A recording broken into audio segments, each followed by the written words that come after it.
it it's a murder mystery thing, I guess. You think that, yeah. You would hope so.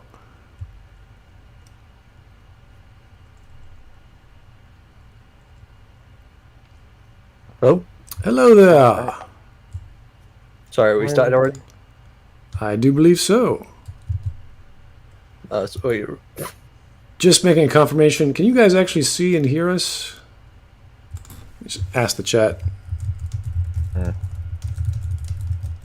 I just got the notification. I that can it went see and live. hear them in chat. Yay! But I can see. Wait, where did you put us watch together? Oh, the link? You never got it yet. Sorry. My apologies, folks.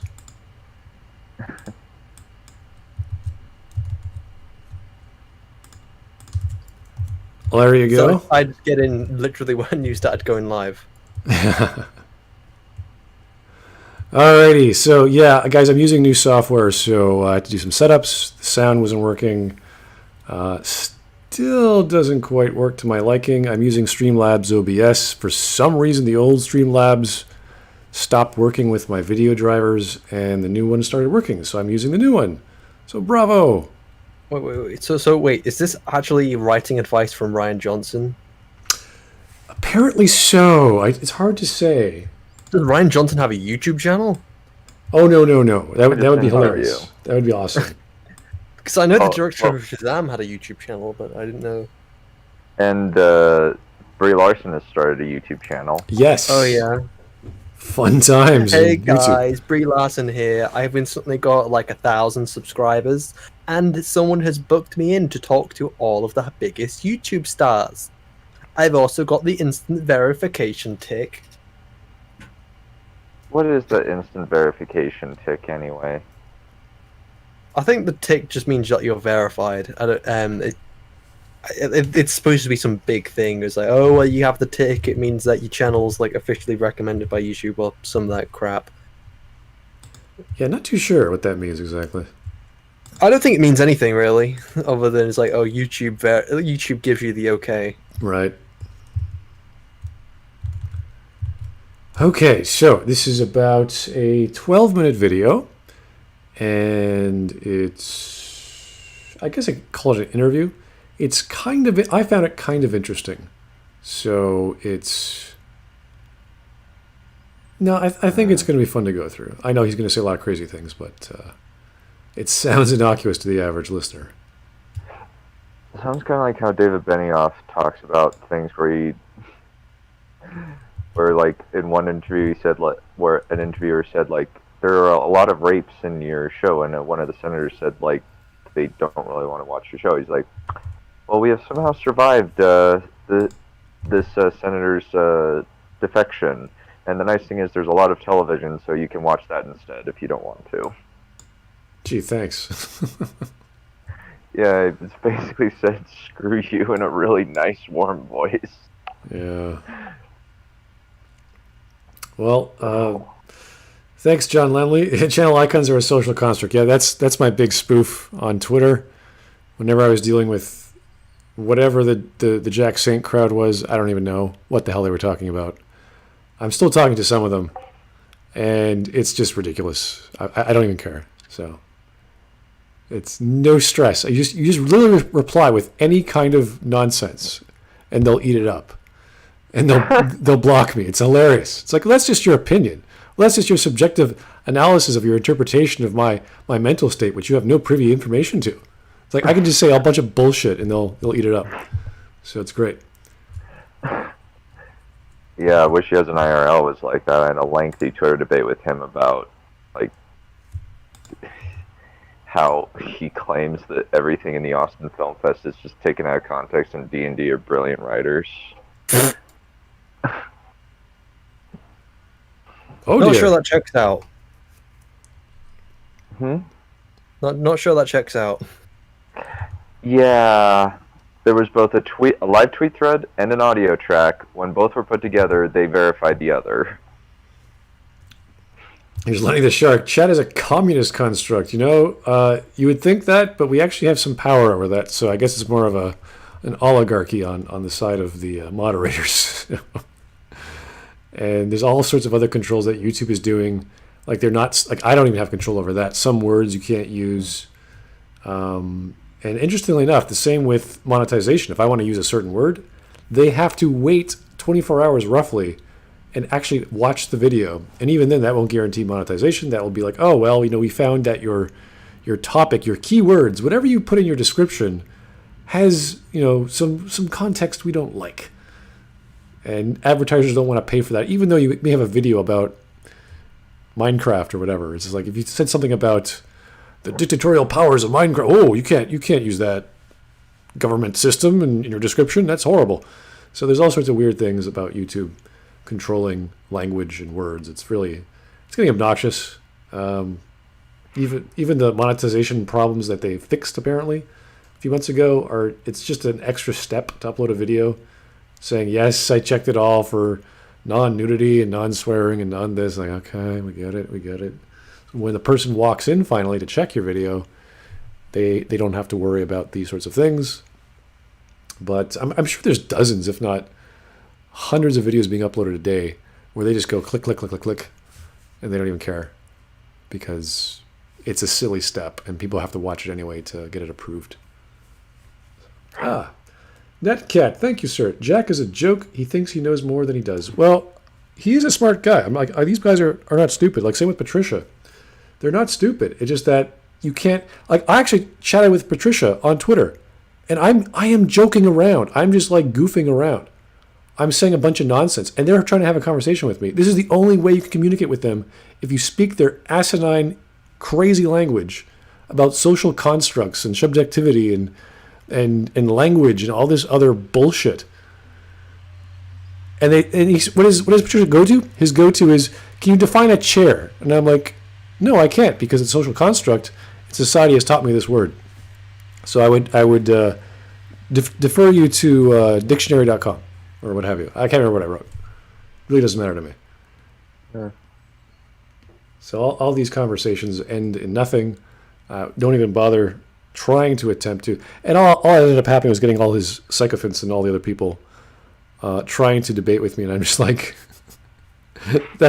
it's all your interpretation. That's just subjective. Use memes, use GIFs. It's the best way to get rid of them. Yeah.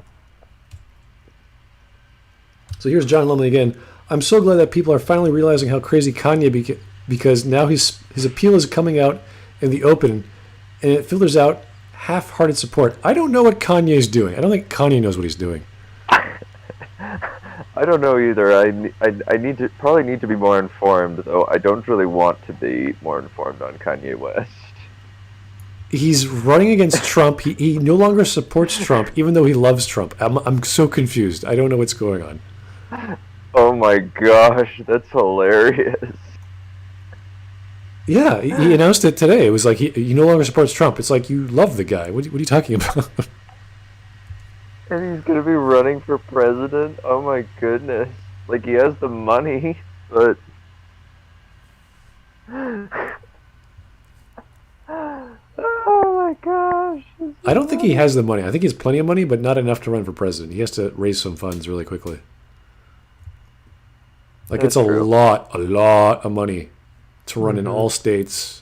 Even Trump had to raise some money for his election because it would have cost him a big sum of his own pocket to run properly. Our kind of place that I think Kanye is trolling the Democratic Party. That'd be amazing if he quit at the last minute and then he puts all his support under Trump. That'd be just, like, he doesn't have to, but it would just be so funny. Oh no, Tom Cruise is not. He can't be running for president. That's true. No, come on. Someone get me a link. I want to know that if that's true or not. That's ridiculous. Oh gosh. I think Jeffrey said, "Isn't Tom Cruise running for president?" I was just like, "Wow, no." Like, I like Tom Cruise as an actor, but he's crazy. He's a fucking, what was it? Scientologist. Scientologist, yeah. Well, that's not a big deal. I don't really care about that. It's just, Although he's an actor. Scientology is still fucking nuts. Sure, but he's not. It doesn't affect his thinking to the point of, like, being able to communicate with people. That interview he had was really, like, they started talking about it, and that's why he sounded crazy, because he was talking about psychology and psychiatry and drugs and all that stuff. That's where it went weird. Everything else seems pretty normal. So, like, can you imagine Kanye? But Kanye, that is going to be terrifying. If he was in the White House, that'd be like, oh my goodness. Oh my goodness. Oh my gosh. I think we've gone full Macintosh. I don't know what to call Kanye. I don't think he's on that level. But okay. Yeah, go ahead. No, go for. I was just gonna say it would be hilarious. It'd be terrible, but it'd be hilarious. It'd be like watching a 4-year train wreck. I really want to see that Biden have debate, like any debate with anyone. It just doesn't matter what. I don't care. Have him talk about French fries. I don't care. Just see if he can last for about 30 seconds before making an ass of himself. It's incredible the stuff that Biden says every week. And I'm a Canadian. I barely pay attention. I'm like, what did he say? Is it a black person? Wasn't black? Like, what? No, come on. Anyway, Chengiz Khan, thank you, sir. On that whole social construct thread was hilarious, and at the time gave me brain damage. Like, do they know that you were messing with them, right? I don't think they do. Some of them are going, this is a bit. They kept going, is this a bit? Is this a bit? Is he lying? Like, they weren't sure, because I was talking their language, and I was actually making some sense in defending myself using their words. But it means absolutely nonsense. And I'm going to keep it up for the next week if they keep replying, but I think most of them stopped. So. Yeah, thankfully I only had to deal with Yezin, where he said, like, an entire section of the world of Ice and Fire. It's just propaganda.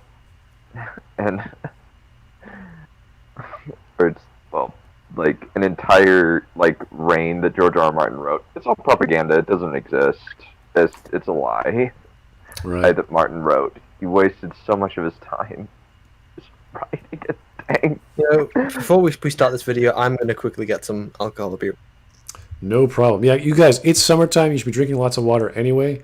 I wouldn't recommend drinking that much alcohol, but, take a break now and again. Go out if you're allowed to. Have a drink with your friends, with your family. Enjoy the weather. It's great out there.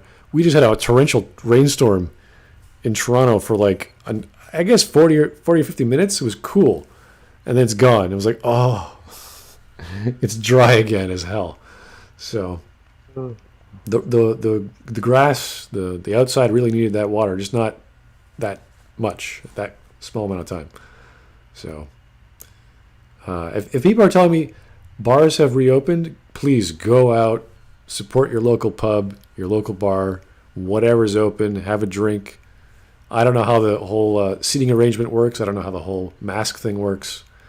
But say hello. Enjoy the summertime while you can. Best thing you could do. Come down south. Yeah, I think it's going to be even hotter down south. I don't know if that's a great idea. Oh yeah, it is. I'm in Utah right now in the middle of the desert. It is hot down here. Right. So it's around 30 degrees centigrade on average, I'd say, in Toronto, which is pretty up there for summertime. But I know it's even warmer down south. So maybe near the water, I would consider it. And it's also very humid in Toronto. That's the main problem with I wouldn't say coastal cities, but cities near lakes, cities near large bodies of water.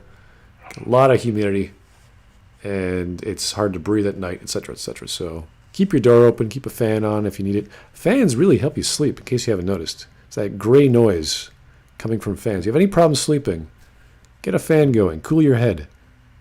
Fantastic stuff. I know we're just talking about random stuff, but we're delaying so that we don't have to get brain damage from Ryan.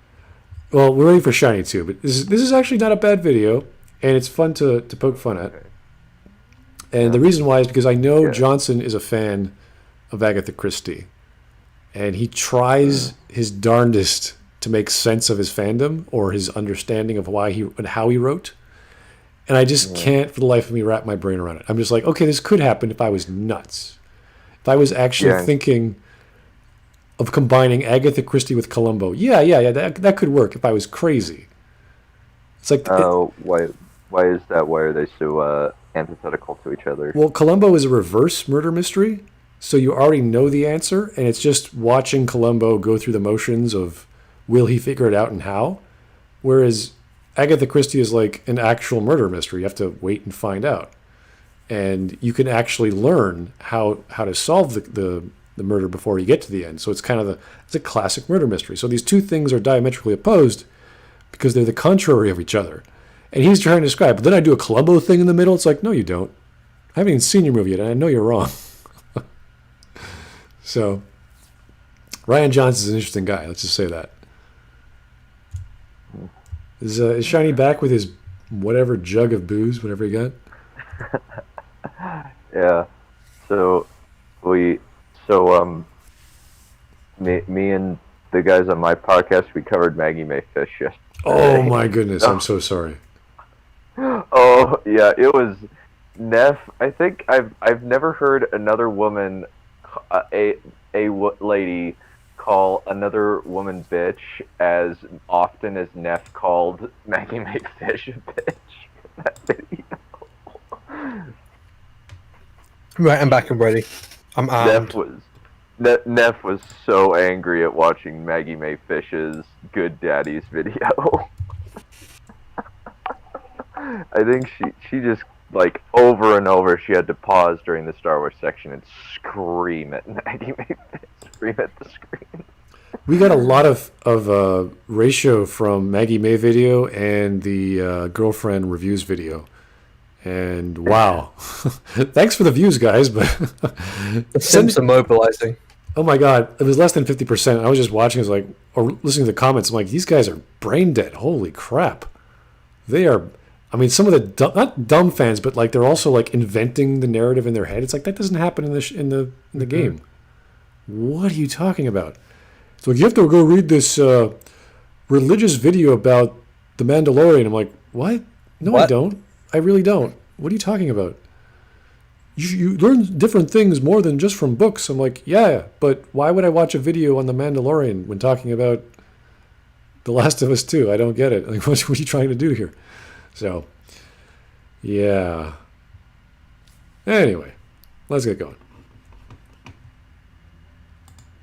This is Behind the Curtain.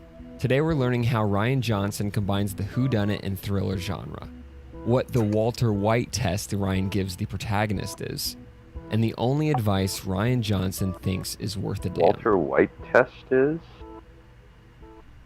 Okay. Well, as I started thinking about the genre, I mean, see how this it's interesting. Breaking Bad. Hitchcock hated whodunits, famously. Is this his true? whole thing about whodunits was it's a big build-up to one big surprise at the end, which was a very cheap coin for him, narratively. And that's why he was all about suspense. He's like, give them the information early and make them lean forward in their chair. And I love whodunits, and I fundamentally agree with Hitchcock. So my idea approaching this was to kind of put the engine of a Hitchcock thriller in the middle of a whodunit. Okay, so automatically he's like, hey, this really great director hates murder mysteries. Let's put his philosophy into a murder mystery. Okay, fine. That's an interesting thing. Why would you do that? Right. The thing is, though, murder mysteries do have suspense. They're not just... Hey, I hate Halo games. Why don't you take my opinion on what you should do with them? Yeah, so it's kind of strange for him to say these things, but there are plenty of murder mysteries, and if he knows Agatha Christie, that have plenty of other deaths aside from the initial murder, and it builds up. It's like, it's suspenseful. And if you watch any of the BBC Agatha Christie Poirot episodes, they make it in such a way that it's suspenseful without changing anything in the book. Maybe they tweak a bit, in some episodes they tweak a bit here and there. Maybe they play up the religious elements just because David Suchet really researched Poirot, and he could, like, he literally read every book, every play he could, and had like a page of 81 notes all about Poirot. It has like, he's slightly religious, he's slightly like this. So they wanted to bring that out because you only have an hour, 45 minutes sometimes in your episodes. So there was suspense in some of them. Maybe not the first few seasons, but definitely in the later ones, which got very cinematic, very big budget productions. We're talking millions and millions of dollars just on an hour and 20 minutes or whatever the episodes were. I think season 13 was one of the bigger ones, and a lot of big names and a lot of money being thrown around. So they designed them to be dramatic. So you can take normal murder mysteries in the Agatha Christie or Golden Age of mystery style and make them for the screen and make them just as suspenseful as a Hitchcock film if you wanted to. It's how you do it, and this is basic cinematography, basic storytelling, visually with audio as well. So, okay, here's some wonderful super chats. You guys really like Twitter. Oh my goodness. Girlfriend reviews is a social construct. Thank you very much, John. And Lenny the Shark, Canada is a leftist construct. I'm not sure what Canada is anymore. It's you would argue that because of the liberals, it's more leftist than Fictional.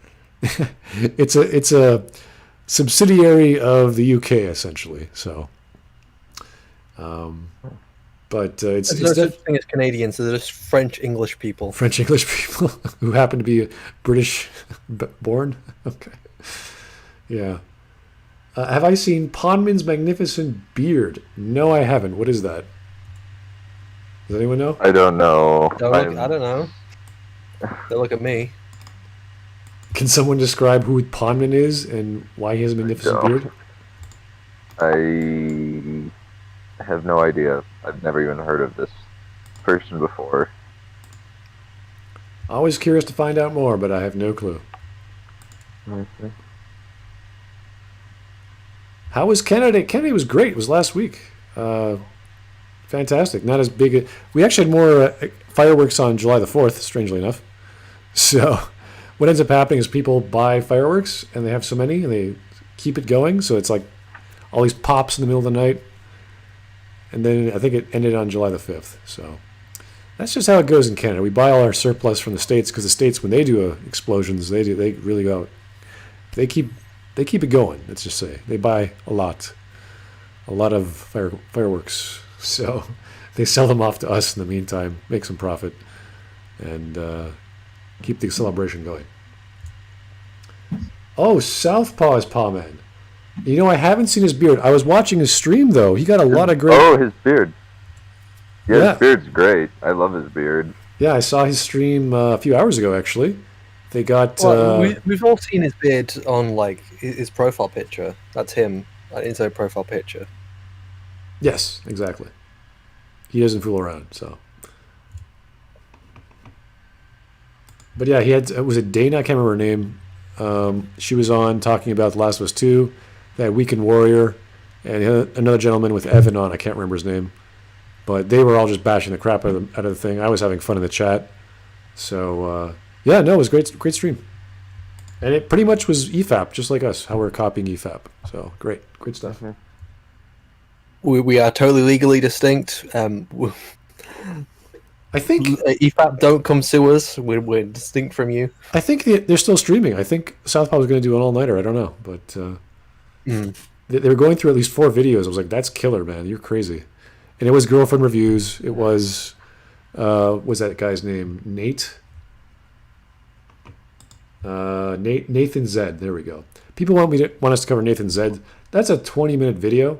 Apparently, it's the best one defending The Last of Us. I watched the first 10 minutes, and I was like, okay, you got a lot of things wrong, but for the most part, it was pretty good. So maybe there's even more better. I don't know. We might cover it. We don't know yet. Anyway. So hopefully we get all the great stuff we still love about whodunits. We get the questioning, we get kind of the old mansion and the eccentric family, all the suspects, and we get the great scene at the end where the detective does the denouement in the library and lays it all out.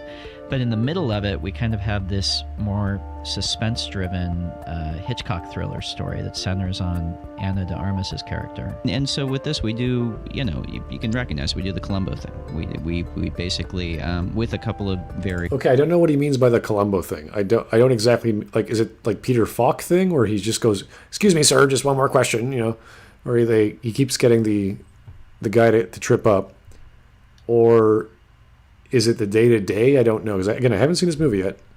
But you can't just say the Columbo thing.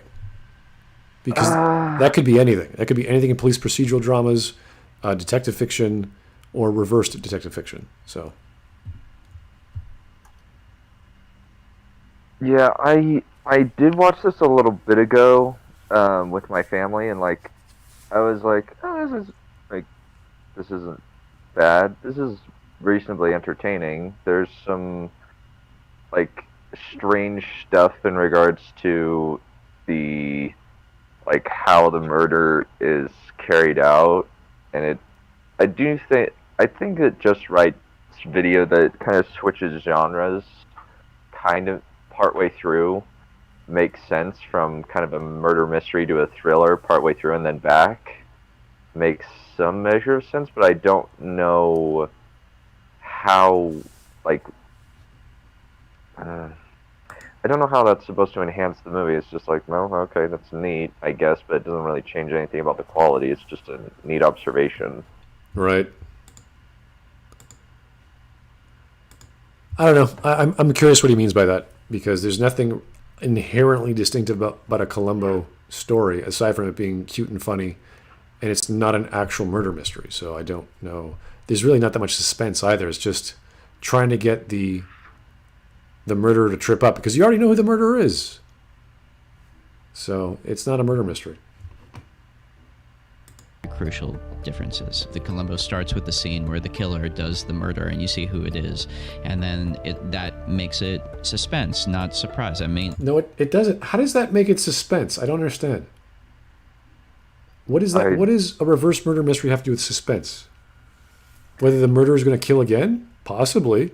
But that happens in all kinds of murder mysteries. Here's an example. Taken at the Flood. There's at least 3 deaths in that story. And it's predicated on an explosion of a bombing of a house, which all kinds of people die. So what is the same with Murder on the Orient Express, one of our most famous stories. There's a murderer on the train. It's like, okay, they can kill again. They could. They never do, though. But that's the whole thing. You're stuck on a train with a murderer. It's a big deal. So, what is he getting at? I don't know. Oh, super chat from John Lemley. Suspense is a social construct. There we go. So I think part of it is just like how it works in the movie is that it makes it think like that the murder was carried out. They think it's initially that it's a suicide because the guy slit his own throat, but then it turns out that he wanted to give his nurse all of his money. So when it seemed as though she accidentally gave him a little bit more morphine than he should have had when she thought it was something like an antibiotic, he thought that, oh, I'm going to have an overdose. And he's like, okay, let's have this elaborate plan so nobody will ever suspect that you made a mistake in killing me, so that you don't lose the inheritance. He doesn't say lose the inheritance, but he contrives this really elaborate plot to make it so that it doesn't happen. And then he slits his own throat and kind of forgets that there's going to be an autopsy and a drug test, even if the cause of death was clearly a knife. Also, he should have been feeling the symptoms and realized, oh, I'm not, because she didn't, in fact, give him any morphine. When she was getting it out, she automatically got out the antibiotics by testing the weight and just gave it to him. And he thought that because the labels got switched by Captain America, it's really contrived and it's really convoluted and messy, and it's really hard to parse out some of the stuff that happens in there. Yeah, I don't think we're spoiling anything in chat. Well, hopefully not. Definitely not in the video. I made sure of that. So he does talk about, this is stuff in the trailer as well, where the nurse is freaking out. So it's like, okay, fine. She's obviously involved in something. So yeah. Here's some super chats. John Lemley, thank you, sir. Random question, but do you remember a 40s Hitchcock film that had spirals? No, I don't actually. It's been a while since I've watched and read Hitchcock. Hitchcock's a really good writer. His short stories are great. So he actually does. He did write some murder mysteries actually. So, and they're actually pretty good. So, and they're for young adults at the time, of course. But that movie Psycho, I think. That's an example of a Hitchcock murder mystery. I guess. Yeah. I was thinking there's this one about at the circus, and they were trying to discover what happened to the murderer, how the person was murdered, and because the weapon was hidden. And it's like very simple story. You kind of figure out if you're a kid really easily, but you have your doubts, and it's kind of simple. But I can't remember what it was called, but I remember reading when I was really young, so I was like, oh, this is cool. It's Hitchcock. Wow, this is Hitchcock. So that was kind of cool. So even though he didn't like it, he was still a good writer, and he could still do it. Mm-hmm. Lenny the Shark. TLJ is a crap construct. I'm not sure what TLJ is. The Last Jedi. Last Jedi. Well, no, I don't know. Yeah, but I don't know what it is trying to be, or what it's built as, or. Fair enough. Like, is it a good construct of crap? Is it a crap construct of something good? I don't know. Obviously, it's the best film ever created, and if you disagree with me, then I'm gonna have to block you on Twitter. Call you a man baby first. Mm. Well, it'll give me peace and quiet, so I'm happy about that. Yeah, Twitter's not worth it, guys. It's only good for the laughs and posting links from your YouTube chat, I guess, or from your YouTube account. Or like engaging with other people a little bit, maybe connecting with other people a little bit, but you have to be very careful. Yeah, pretty much. Sometimes it can lead into a very lengthy and long Twitter argument. Means there is no surprise. You know it, and you're waiting to see how Columbo's going to catch him. And so we kind of do that in this movie. You kind of do something that starts as a whodunit, turns into a Hitchcock thriller, then turns back into a whodunit at the end. Then yeah, I don't think that's right. That doesn't sound right at all. I'm sorry. It's either a murder mystery where the whole story is to help people figure out who the murderer is, or it's not. You can't have... It's a murder mystery. Then it gets really scary. So... It's a scary history. Wait, what? So no spoilers, I guess, if nobody wants spoilers, I guess. But how it works is they at least tell you how they make you think you know how he died. About a quarter of the way in. Then for the next 2 quarters, you're watching this girl cover up any evidence because she doesn't want to go to jail. And then, as he says in this, it turns into a whodunit. And then it's revealed, oh, you had no idea how it actually went down. Something else happened. Right. And there's plenty of stories that do something very similar, whether they're destroying evidence or hiding evidence or trying to get rid of another person whose inheritance would be transferred to them, so it goes to the murderer instead. Like all sorts of... This happens in Agatha Christie novels all the time. I think Sad Cypress is a perfect example. There's at least 2 deaths, and the second one occurs later, and that's the person who they end up knowing the inheritance of that person is the last living family member, and the will says, like that. A lot of these stories have to do with the will. Who gets the money in a will? And they try to bump off the people before they figure out who it is. So the lawyer comes in and is like, oh, well, it comes to whoever's the last remaining relative of this family tree. Like, okay. So it's always perchance that the detective happens to be there at the time. In this case, he's an actual detective. And I don't know if we saw it yet, but I saw Blanc, or whatever the name of the detective is. He's smoking a giant cigar.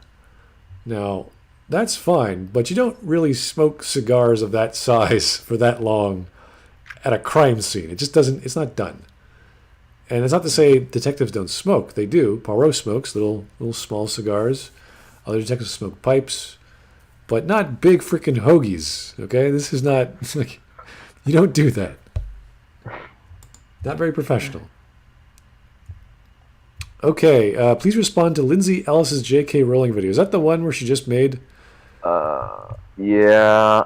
Okay, I watched that earlier today. It's pretty empty of anything, like, substantive. I guess you could watch it and form your own opinion, but I was just like, nah, okay. It's basically just like saying the whole long death of the author thing, where she's like, well, J.K. Rowling is kind of supporting TERFs and rambles on about how, like, J.K. Rowling, because of, like, her power and influence, kind of, like, a lot of people are kind of having that cognitive dissonance because she views what J.K. Rowling is doing as wrong, and I'm just like, I can agree on some terms that discrimination against other people is not good, but I don't see how this is a very important issue other than just to say, like, let it be compartmentalized. If you can't, just do whatever you can to bait the situation. They shouldn't be nice to people. That's the only thing I can say about, like, that situation. Yeah, a lot of people are hating on J.K. Rowling because she's open about her opinions a lot, and she's not backing down, which I like. Even though you may not agree with her, it's like she will argue with you. She'll be in the nicest possible way. She won't say anything mean. So, I don't really care what her opinion is. She's one of those people who will not back down. I can respect that at least. It's not hurting my brain. That's the thing. It's like, yeah, I don't really agree with you, but it's fine. I don't, you do your thing, JK. When you start talking about her books, oh yeah, after the fact, it's like, oh yeah, this character was totally trans, or this character was totally gay. You're like, wait a second. Yeah, I'm sure that checks out. That part's nuts. Yeah. Not my kind of. Whenever a writer after the fact says something, it's like, oh, this is what I really meant. It's like, no. I'm not sure that checks out. I'm not sure that's true. It's a whole lot of post talk there. Yeah. A whole lot of post talk. Anyway. Hopefully the feeling is that this whodunit has been hiding underneath this thriller the entire time, and the thriller itself was just a bit of misdirection. Whether really... Yeah, this is bullshit. I'm sorry. I'm just really... That's just the stupidest thing. I really wanted to make a thriller, but underneath it was a murder mystery. It's like, shut the... Like, what are you doing? You don't start a film like... Or you don't start a story like, I'm going to write a murder mystery, or am I? And then write a thriller.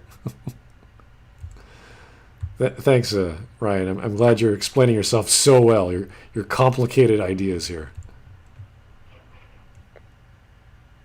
Yeah, it's really bad. It's really weird. Things to me was, okay, what if you did the Columbo thing, but the audience was genuinely on the side of the quote-unquote killer? Okay, that's interesting. I mean, I don't know. Again, I don't know what he means by the Columbo thing, aside from how Columbo talks to people. It's very, like, ridiculously friendly. I'm the bumbling detective. I come across as a moron. I ask you very dumb questions, very innocuous questions, and you're like, "Oh, I'm gonna get free. I'm gonna be okay." And we see the nurse, and even in the trailer, she's running around doing stuff, so she's freaking out. So you're kind of wanting to be on the nurse's side because the rest of the family are crazy, and she's stuck with them, or in this scenario. I think that's what he means. So you're on the side of the nurse, I guess. I don't know. It's just a strange thing for him to say. Yeah. CSI KFC? Saying strange things. If Rian you're Johnson. rooting for her to actually crazy. get away with it, the fact that we know, how these things work, and we know that Blanc, the detective, always figures it out at the end and catches the killer. The very mechanics of the genre we're all familiar with become the antagonist of the movie. Okay, what he just said is so crazy. I can't... Okay, think about it this way. If I write a story and I have a flashback, the flashback becomes the antagonist of the story. Does that make any sense to you? No. or pick a literary technique or device. Would that be the protagonist, like the actual option of doing a cut or a montage or some other technique in cinema? How does that equate to being a character? I have no clue. And also putting in a literal, like, what he says is, oh, this is an analog for the Nazis that came after me and criticized The Last Jedi. I honestly think he was speaking off the cuff and had no idea what he was talking about. Let's just rewind that, just to wrap your brain around. I don't think you can do it. Let's try again. We know, how these things work, and we know that Blanc, the detective, always figures it out at the end and catches the killer. The very mechanics of the genre we're all familiar with become the antagonist of the movie, even if the detective himself is a sympathetic character. Okay, so I think he's talking about the detective being the antagonist. No, I think he's talking about the expectations. Like, say, oh, because you expect it to come, it means that you don't. That it means you can't enjoy it anymore. It's the enemy of the film. That you can't enjoy something. That's the way I'm interpreting it. Anyway. Okay, I thought he meant like the narrative is showing us the nurse is, even though she might be implicated in the murder or is the murderer. I don't know if this is like, if I'm actually understanding this right, but just from the way I'm understanding it as he's saying, oh well, our expectations become the antagonist. No. The expectations that the detective is supposed to be the good guy. I think, because you can't just say the workings of the detective fiction genre, where the detective solves things, like the actual mechanics is a character. That's stupid. So I think he's saying, pointing at LeBlanc and going, he is the antagonist, and going through the motions makes him the antagonist because he's accusing people very quickly or whatever style that LeBlanc is doing. I'm assuming. This is, again, I don't know exactly what he's talking about. I'm trying to think of an example of this, though. I just can't, where a detective in either American detective fiction or like Australian or Japanese, they're the bad guys, because that would break a rule. Like, you do not do that. The detective can't be the villain.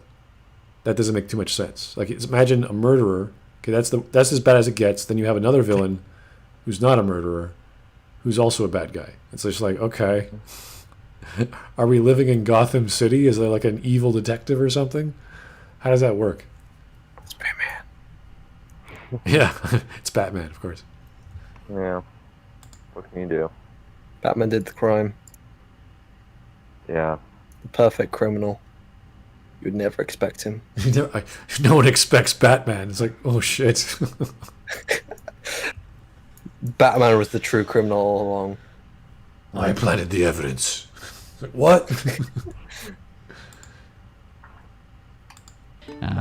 That's why I have Blanc say that line to her. This machine unerringly arrives at the truth.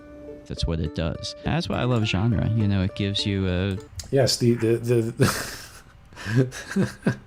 deductive logic eventually goes to the truth. It's like, yeah, that's true. Yeah. Mm-hmm. Doesn't make him a villain, Ryan. Yeah. Makes him a detective. Yeah.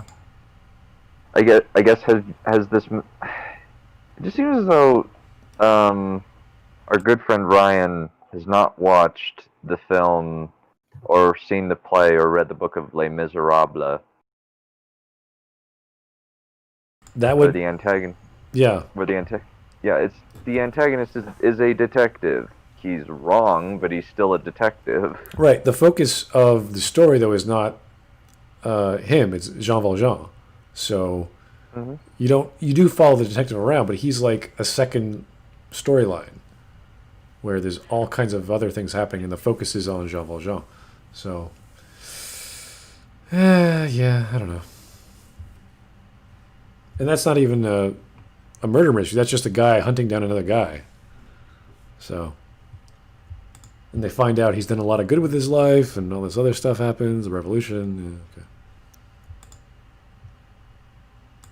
it gives you a game board to play on. And then even just, before I even start collaborating, even for writing for myself, having the boundaries and having kind of knowing, okay, I love this kind of genre, so I'm going to try and do something that gives the audience the pure pleasure of what I love about it. Having that as like the goal.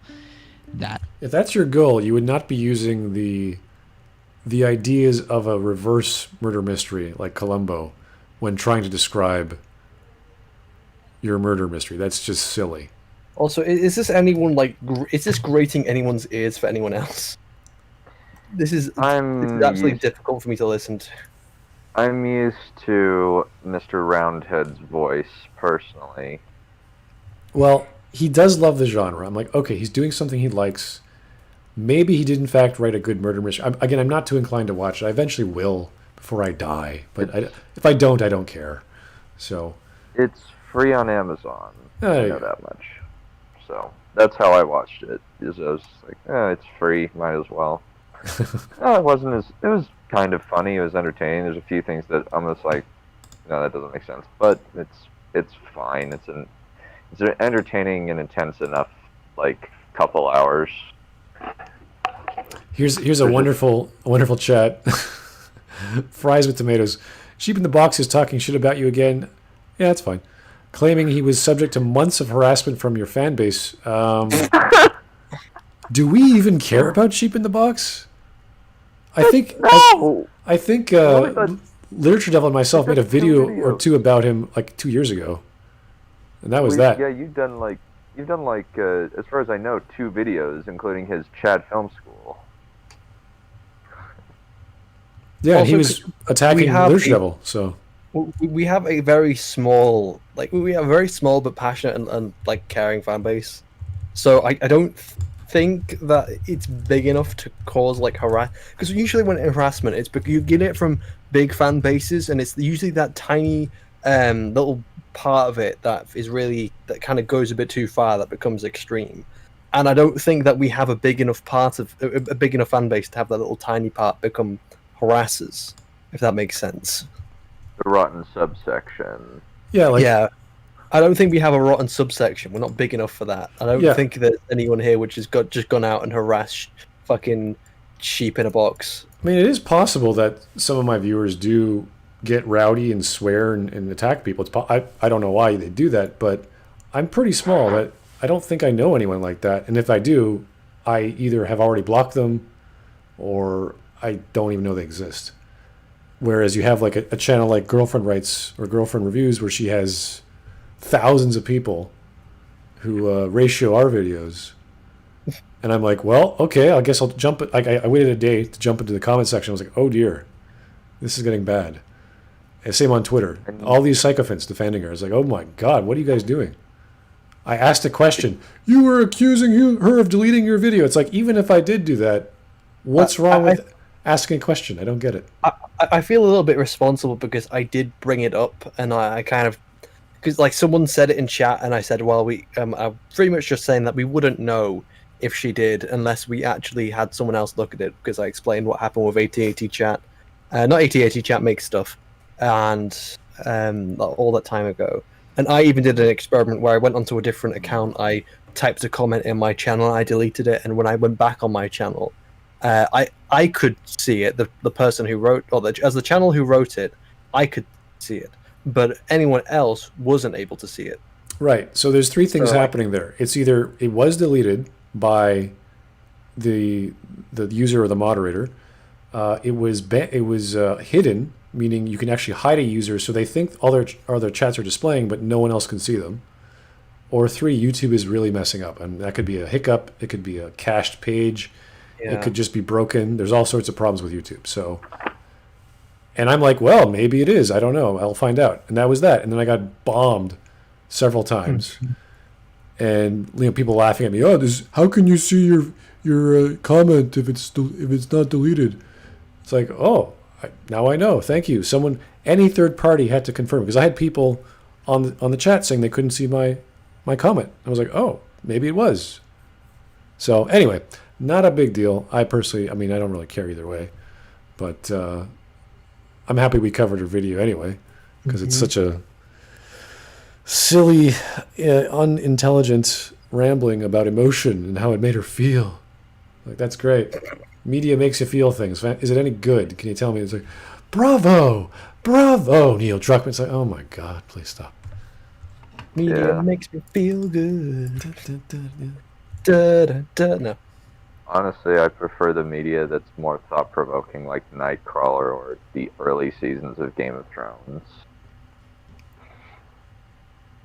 Yeah. Like, I'd much rather watch any of that, even though, like, I know that Game of Thrones, like, turns into a torpedo, and at the end it goes terrible. I will still rather watch anything from that. But another thing, I have a question just in Sheep in the Box. Do any of our audience actually know who Sheep in the Box is? Like, I didn't even fucking know, and I remembered, oh, it's that fucker that has a goat for a face. Yeah, Lava-chan. The Lava-chan, boy. It's like, yeah, it's like, how many people here actually know about him enough to go and harass him? Apparently, I showed you in the chat, someone put it in the, I don't know if it was in the suggestions section, he has an English degree. So he actually understands literature to some degree. I just don't know how much.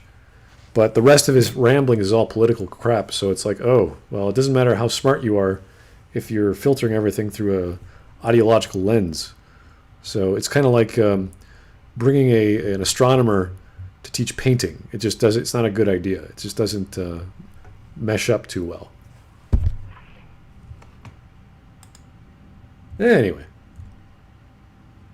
That then gives you, it gives you a field to play on. It gives you a chessboard to work on. You know what I want is to eventually get to a place where we become nervous in terms of how far Marta's willing to go, how to cover her tracks, and is she going to hit a place where she's willing to do things just as bad as what the family is doing in order to win at the end of the day. I basically gave her the Walter White choice of, like, watching Jesse's girlfriend, watching Jane, like, dying, and he can do the right thing and save her, or he can just be passive and do nothing. And that felt like... Did anyone get that reference to Walter White? I did. There's a scene where Breaking Bad, yeah. Jesse's girlfriend's overdosing, and instead of choosing to help her, he just lets her die. Okay. Interesting also in that moment with Marta where she's watching Fran die, and she's a nurse and she has a medical bag and she can save her, but Fran has just told her, I know it was you, I'm going to make you pay. I mean, the way that I write is I write very structurally. I start... Okay, so let's get this straight. Rian Johnson writes very structurally. That is not true. Well, okay, it's not too surprising because most people have different techniques of writing, different setups, different scaffoldings, if you will, before they write. So I wouldn't say, yeah, maybe he does use some technique. The problem is it any good? Do those techniques work? With TLJ, the structure is all over the place. Like, I'd say Knives Out has a lot more structure to it than TLJ, but that's comparing, like a broken pile of scraps to like a semi-well constructed Jenga tower. Yeah, so I don't think it's the problem is the structure. I think what he actually writes is the problem. So he could use all the structure. He can use what are those Grammarly or whatever those writing seminars and softwares you can get to practice your grammar and practice your style. It's like, that's good, Ryan. You use whatever pie charts and graphs you want. It's the content we're a little concerned with. Yeah. Just kind of mapping it out. And I do think I've trained myself to think in sequences. And so I draw a timeline. I write in the smaller Moleskine notebooks, and I draw a timeline on one page, just an arc, a line. That's normal. That's totally normal. So there's nothing new there. It's nothing avant-garde. He's like, timelines, yep, okay. Cool. And then I split it out with little, little vertical lines, and I kind of create my sequence of sequences, and split into acts basically. So I do like the structure thing, but those I'm not at that point even thinking in terms of plot. God, his voice is still grating me. Do you hear what he said? He's not even thinking in terms of plot. When what these actually are on the screen are plot points. So if you don't understand that, he's actually not describing what we're seeing. I don't know what he's talking about now. If he has a timeline and he has lines like pins, those are plot points. You see, time is not made out of lines; it's made out of circles, and that's why clocks are round. Like, look at this: a prelude, first, second, Blanc and Marta party, wheel reading. Like, these are all plot points. But he's not concerned about plot. I'm like, what are you talking about? It's so weird. I think this is like an interview where he's not prepared to talk about stuff, but he's trying to remember what he did, and he's trying to describe what he did. He can't say, oh, well, I drew a diagram, and I had this arc, and I drew an arc, and then I have lines, I drew lines, and there's not really a plot, but even though it is, I'm going to say it's something else. Okay. I'm thinking in terms of story, I guess. Like, it's a weird, I don't know how to exactly describe it. It's basically, I'm thinking in terms of the audience's experience. And okay, this is getting weird. The audience's experience structurally, that's a weird... Whoa, what the hell does that mean? At the 40-minute mark, the audience is going to be scared. Write that down. Okay. You have no brain. I think, like, the problem is, like, thinking of the audience, like, reaction, I guess, like, when I was writing Prince of Winter, like, I'm thinking, I want to have these specific moments in the plot elicit a type of emotional reaction from the reader, but I have to be thinking about the plot first. And it's mostly because I want to write these events. And I want to write them in such a way that they elicit the required reaction. I don't know if this is what he's saying, though. It just seems like he's saying, oh, I just want to create a 2-hour experience in the movie theater, and this is without considering anything else. That's what it seems like he's saying. And it's not a dramatic structure. Like, that is not that arc. Those 3 arcs that he drew on the screen has nothing to do with Freytag's pyramid or drama. He's just saying, but I also want to help the audience and see what they feel. It's like, well, you can't just start from a reaction and work backwards. You have to actually tell a story, and then in that story go, wouldn't it be exciting if this happened? And then you write that, and then you say, is this the right effect I want on the audience? But that's after you've already plotted everything out. So I don't know what he's talking about. I'm a little confused. I mean, maybe this is a technique I've never heard of before, but I've never seen it. So it's a bit confusing. So I do apologize if I don't understand what he's saying. Most of what Rian Johnson says is just very vague, and doesn't have anything behind it. It's just, I just want to create something interesting. Here's Andrew Clark. Thank you, sir. He just wants to be seen as brilliant hipsters. I don't know. Yeah, whenever I hear the word hipster, I just always think of Hack Fraud Media's jab at Patrick Willems, and just calling him, saying the only people who like this were ideologues in the media and pretentious hipsters, and had a shot at Patrick Willems. Yeah. How would you categorize Maggie Mae Fish? She's not a hipster. She's like a... I think she is an ideologue. She fits the mold of an ideologue. At least, like, that's my thought on her. If you can make an entire video off 2-second frames of a black and white scene of Muslims praying, yeah, I think that would be ideologically based, yeah. A young Karen? Oh, dear. And also make the accusation that Zyda Sands don't care about Zack Snyder, that she's a bigger Zack Snyder fan because she's saying he's racist or something. Oh god, her description of herself, oh God, that was just dizzying. I don't know what she was talking about. But she's entertaining and a bit terrifying at the same time. So it's like you can't look away. It's like, what is she doing to her face? Why? Can't you just like a fucking clown? Can't you just half be? the time she was looking psychotically at the fucking camera? It's got to murder someone. Can't you just be crazy on one level, not multiple levels? Just like, dude. It's bad enough her facial expression is like this crazy Stepford wife that never changes her emotion. It's like combine that with the makeup tutorial, which is not a tutorial, and talking about Zack Snyder being Islamophobic. You're like, what? Oh boy. Okay, keep going. What's drawing an audience through sequence by sequence? For each sequence, what are they worried about? What are they leaning forward about? What's the big change that happens at the end of the sequence, and how does that change catapult us into the next thing? So it really is thinking as basic and fundamental as that, and then plot comes next. And yeah, the big plot thing to figure out where it's... Wait, slow. Let's just back up there. It really is thinking as basic and fundamental as that, and then plot comes next. And okay, so he does plot second after planning out scenes. I don't know what the hell he's... How do you... Okay. Let me think about this. This is a murder mystery, right? If plot comes next... Well... What the hell? How is this an effective murder mystery if plot comes next? Because in a murder mystery, you need... You have to have...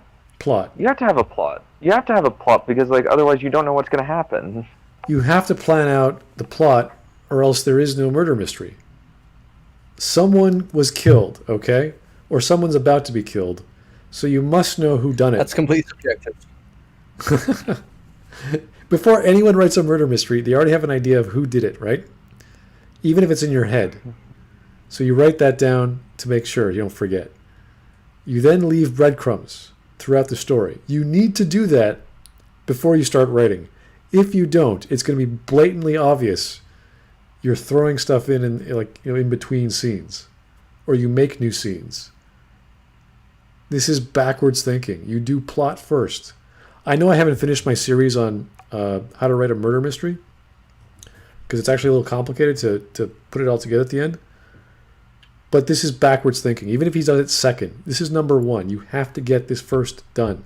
Then you think about, oh, this could be more dramatic, or this could be more interesting, or this could be more confusing, or I can lead people down the garden path this way, or I can have a red herring, or I can introduce a new character, or whatever. Like, you figure this out before you write anything else, or else you'll have a mess at the end. Anyway. And yeah, the big plot thing to figure out it's stuff like the mechanics of the morphine switch up. Like, how do you play that in such a way where it fits the requirements, which is she has to believe she did it, we have to believe she did it, and I also need to be able to kind of undo it at the end in a way that makes sense. The trick is to have that slight bit of silliness, but at the same time you don't want it to tip over into, oh, come on. You don't want to break it, basically. It has something in common with time travel, I think, in movies, where it's something that doesn't really make... I mean, it makes sense in terms of like the interior rules of it. It doesn't really make sense. The fuck does time travel come in order to, in order to bump their grandfather off? But at the same time, within the telling of the story, it makes perfect sense. And probably more important, within the genre that the audience knows the story is taking place in, it makes sense. This is the sort of thing people do in murder mysteries. Okay, I think he's talking about continuity. I think. If he's comparing it to time travel, I think. Because in time travel, you have to keep track of stuff that happened in the future or the past, so that when you go into a new scene, it matches up, which is just like planning out a plot in a murder. You say, okay, this happened, and this happened, and this happened. Then you take those pieces, you jumble them up, and you show a clue that points to one of those pieces. I can understand it that way. And then you connect them in a linear fashion like you would in going back to the past or going to the future. So I can sort of get what he's saying. Continuity, at least. That's the main thing. So we buy it. The only advice that I think is actually worth a damn is to not get your head wrapped up in how do I break in, how do I make a career, what do I do to get an agent, what do I do to get into the industry. Well, it's easy for you to say that if you fucking get an instant Star Wars film when you've done very little, and all of a sudden a Star Wars film just drops on your lap. It's like, oh, you don't need to worry about that, getting big in the industry. It's like, oh, he had it fucking handed to him. Yeah, as soon as you make a Star Wars movie that makes over $1 billion undeservedly, you automatically are going to get in the door of places. Like, you can say, hey, I worked on a Star Wars movie, it was relatively successful. Here, let me have my money. I mean, what he's saying is ultimately a good advice, but this is always after the fact, right? It's like, oh, I got lucky with Star Wars because Kathleen Kennedy said so. That's all we know. I'd like to know the story behind that, how he got hired, because I'm sure there were hundreds of people before and after him. I imagine he's very good at eating a particular variety of boxes. Whoa. Okay then. Let's keep going. Sorry to implant that particular image in y'all's head. It's like, whoa. That really is putting the cart before the horse. I really believe that your only job is to work on your voice and to work on just make as many movies as you can. Don't get precious. Don't worry about making them look professional. Don't worry about shooting with great equipment. Don't worry about any of that. Shoot with your phone. Use your friends as actors. Anything you do, just make them, and develop, get better and better at telling a story with a camera. And I really believe that, Okay, this is very similar to advice that Neil Gaiman would say, which is make good art. The difference is Neil Gaiman is saying make good art, not just make art. Johnson's like, just do it, just make it. You're like, well, Johnson, I want to be professional. I want to be good at it. I want to make it have some degree of quality of my skill. So Johnson's like, no, just do it. Like, all right, okay. Make some B movies, I guess. If you develop that and you get to the point where you're making interesting stuff and putting it out there, that's the stuff that then attracts the industry to you in some shape or form. The story for me was about using each one of these characters as a different facet to explore, honestly, kind of, in myself more than anything else. Both privilege and also, though, a more fundamental thing than that, which is kind of just that basic human. Did he say privilege? What is he? Let's just rewind that. White privilege, I guess. Putting it out there, that's the stuff that then attracts the industry to you in some shape or form. The story for me was about using each one of these characters as a different facet to explore, honestly, kind of, in myself more than anything else. Both privilege and also, though, a more fundamental thing. So, than that, which is... He doesn't say anything explicitly, he just says privilege within himself. Is that he's imposing them on the characters he created? So he's saying, I'm projecting my privilege on these characters, I want them to act this way? I think maybe it's that he is thinking about, just generalized, examining white privilege, I suppose, as compared to Ana de Armas's character, who is an immigrant. That could be it, because most stories in the Agatha Christie genre or the golden age of murder mysteries usually have some inheritance from some rich family. There's all kinds of estates in the Poirot universe that are just, rich, and they have all these heiresses and heirs that are set to inherit or marry into family or marry into money. So that's standard. So I'm not sure what specifically he's talking about, but it's a classic setup to have a big old mansion in the countryside, and people are concerned about a death. Mm-hmm. Kind of just that basic human thing of when something you believe is yours is threatened. How do you react to that? And that kind of giving a very clear spotlight as to the moral compass of every one of us. And there's something about the murder mystery genre that is uniquely suited to looking at class. I think because the murder mystery, by its very nature, it creates a little microcosm of society. That's a tough swallow, because if you look at American murder mysteries, I'm trying to think of like Rex Stout, those sorts of novels. You'll see like Archie Goodwin or other gumshoes, which are the street style or gumshoe style detectives who get along with street urchins, much as Sherlock Holmes can peruse with street urchins or royalty. So it really depends on the story you're telling. Even Poirot jumps around, like he's a man of the people. He sort of talks to everyone and puts them on the same level. So it's not uncommon to have detectives who are good at talking to people to be on their good side regardless of their social standing. So that's not uncommon with the genre, but ultimately it still comes down to the story you're telling. There's plenty of British murder mysteries that have to do with the countryside or lots of old women in small towns that all speak together.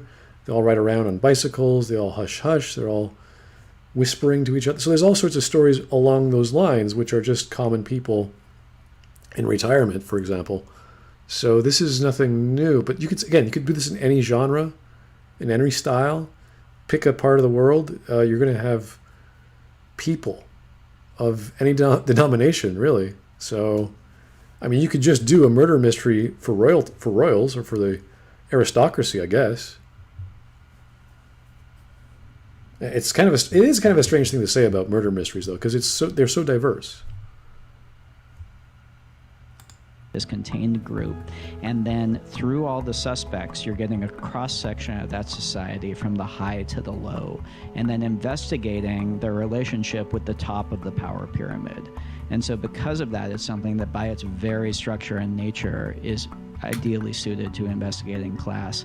Now, what's interesting to me is the whodunit is usually done in the context of a period piece, because it's usually an Agatha Christie thing, so it's usually disconnected from our present time, and B, it's usually in Britain, because again, it's usually an Agatha Christie adaptation. And so I don't know what he's talking about. What is usually an Agatha Christie adaptation? A murder mystery? No. You got murder mysteries the world over. Japan is crazy about murder mysteries. America loves them. Australia has some great ones. Norway has some amazing ones. Sweden has some good ones. I think he means the setting more than anything else. I can't speak from the experience with the setting. Yeah, but that just means he's biased to the UK. There's so many stories out there. Like, what are you talking about?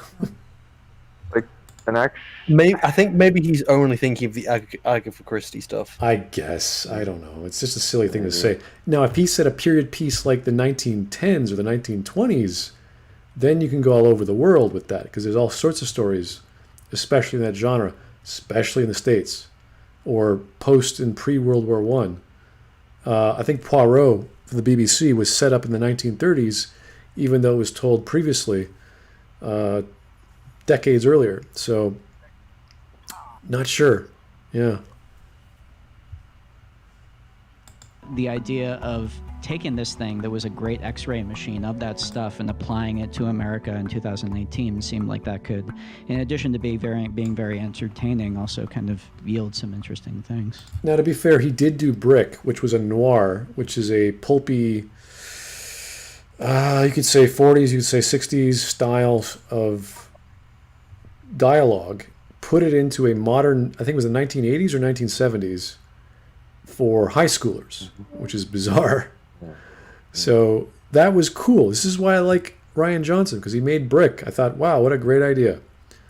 And he told a good story with the most bizarre dialogue I've ever heard in a murder mystery, because it was femme fatales talking as if they were some sort of in a speakeasy in 1920. It was kind of strange. But that's what clued me in. Oh, this guy likes this style of storytelling. He likes the noirs. He likes the pulp. And he threw in a murder mystery there, or rather a mystery in general. So I think that's what he's talking about. I think that's where he's coming from. I suppose. Because I grew up reading Agatha Christie, because I'm just a whodunit junkie also, I didn't have to go and do any real specific research for this. It was more about just kind of investigating my own. Rian Johnson doing research and taking effort to do drafts. Who would... Even me, if I was to be asked to write a movie or a script, I would be rereading all my Agatha Christie novels if that's what they wanted. I wouldn't just be like, hey, I read that 30 years ago. It's like, what? Yeah, I need a refresher course. I think I might need to pick up a few novels. Give me 2 weeks. So, no. Not the best idea there, Ryan. Lifetime love of the genre and trying to kind of boil that down to its essence, I guess. There's a lot of math that goes into figuring out like all the connections and all the plotting and everything. But I mean, the analogy I always make is, the work really goes into making sure that for the audience it feels like a roller coaster ride, not a math problem. And so making it feel simple, even if it's complex, and making it... All right, this is the argument from Neil Druckmann. You want the sine wave of drama? It's up and down, up and down, up and down. You want, in a murder mystery, suspense to be based off the deductions of the plot and the detective. So we get new information. Oh my God, the murderer was just here.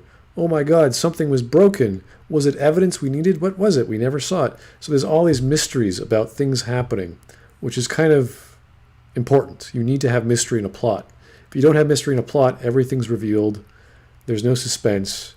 There's no anything. This is why I'm a little confused about his Columbo comparison, because it's called a murder mystery. It's you're trying to discover the plot. And he's saying with Columbo there is no mystery. Like, you're right, there is none. So what are you talking about? How can you have suspense without mystery? I don't know. Yeah. Is it kind of like Inspector Clouseau a little bit? Like, at least in the Pink Panther movies? He gave, with more sophistication. He gave the comparison to, you can't make it too silly. And I was just like, why would you even make it silly? Because when you saw the trailers, it seemed like it was going to be kind of like a tongue-in-cheek kind of murder mystery where it's, I don't know, there's the detective's too eccentric. Comedy. Yeah, like a comedy murder mystery, which is kind of silly in the first place, but I don't think that's what it was.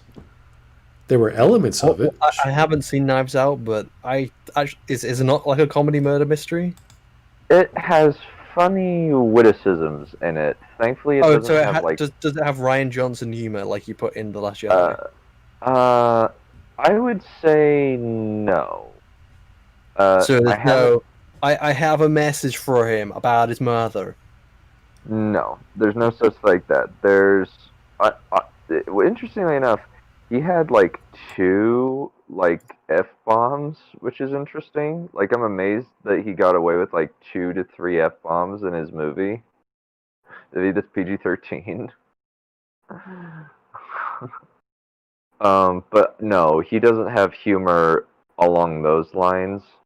As far as I can remember, he seemed like he's trying for more like of a comedy witticism as opposed to like slapstick dumbness like what he did with The Last Jedi.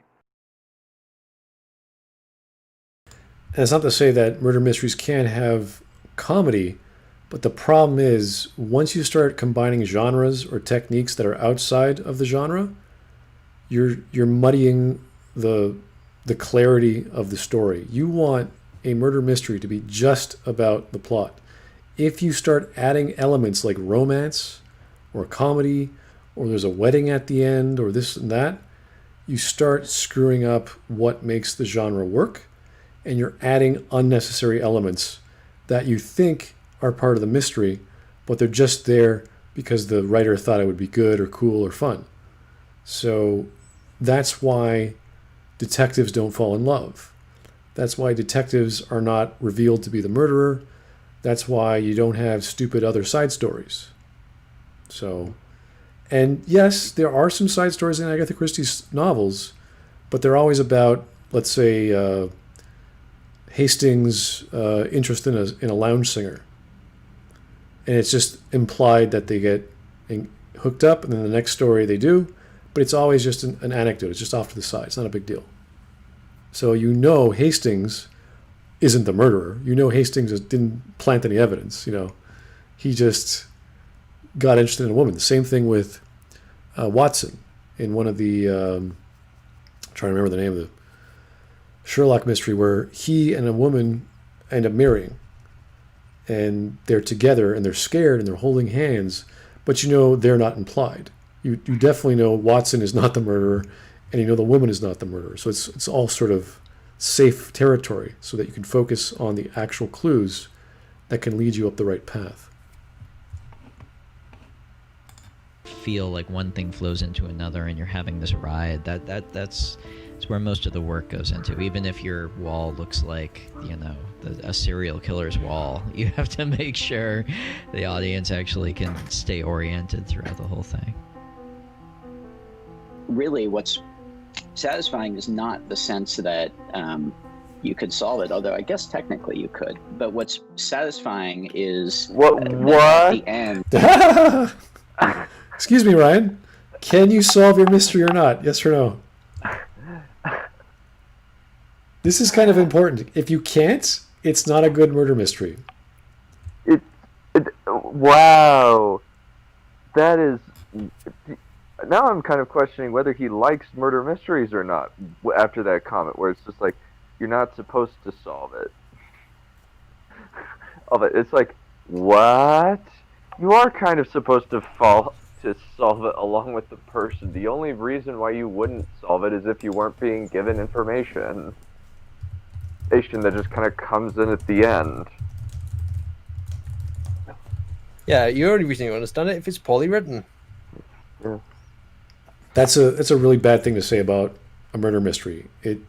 One of the main things that you write in a murder mystery is the capacity for your audience to be able to solve it before you get to the end. If they can't, and let's say it's the second reading, and they know who done it, and they know the clues, and the clues don't match up, you've really screwed up. Yeah, I think like with the Hound of the Baskervilles, there's an element of figuring things out along with Watson. You're in his head for the most bit, and Sherlock doesn't really show up for most of it.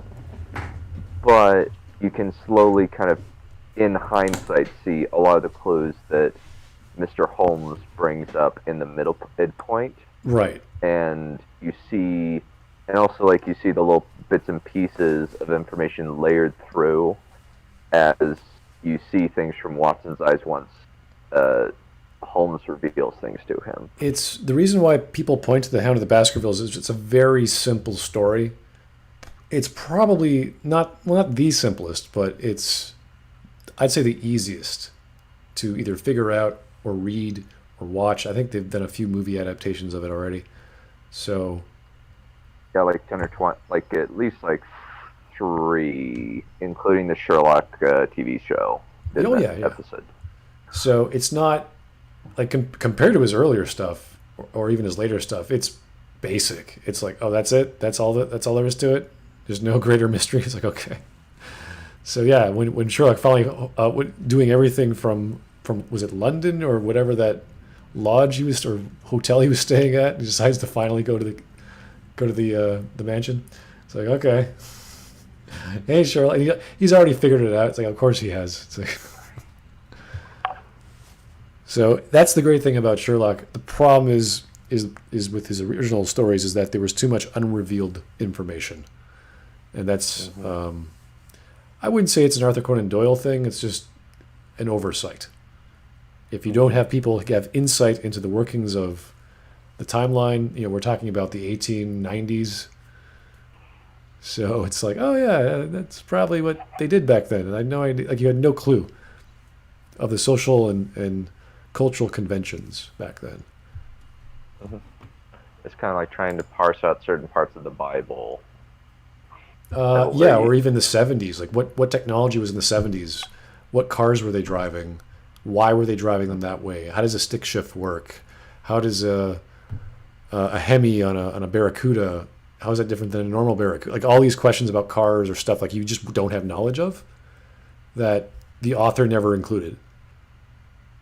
he assumed that because it was written in the 70s and you were in the 70s, you'd know, because he's writing for, I don't know, Car and Truck magazine or something. I don't know. So that's the problem with Doyle's first few Sherlock stories. Every single payoff is something that you recognize. It's almost like a recognition game. And so in that big explanation at the end, every single thing he lays out is something we can flash back to and show that we did set up. And there's something very satisfying about that. So I was thinking more about that and less about how do I build this thing where the audience, has a chance of like solving it, That is bad. What? That is very bad.